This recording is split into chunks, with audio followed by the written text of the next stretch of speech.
Hello, good morning. Magluluto po tayo ng ginataang sile na may alamang at sardinas. Ang ingredients po ay bawang, luya, sibuyas, coconut cream, at sardinas. Una po,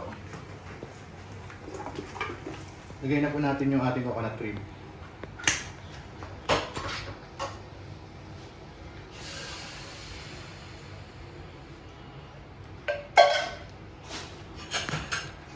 Lagyan po natin ang bawang, luya, at sibuyas.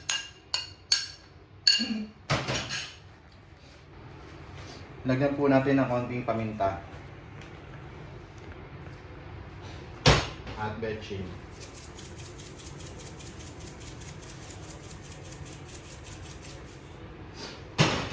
At alamang. Pakuluan lang po natin siya. Ito pong alamang, ito na po yung magiging paalat po niya.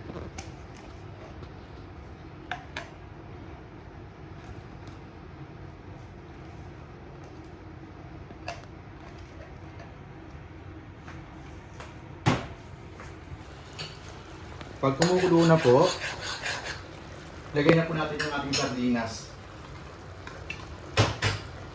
Lagyan na po natin yung sardinas natin.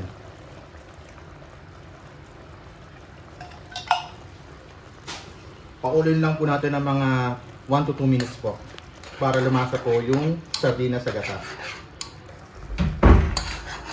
Pag kumukulo na po, pwede na po natin ilagay yung ating sile.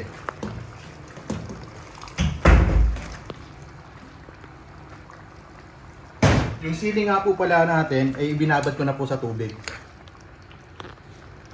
Ito nga po palang sili natin, ibinabad ko na po kanina sa tubig.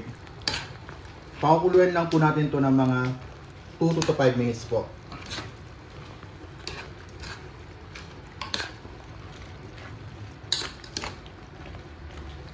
Pan po natin muna.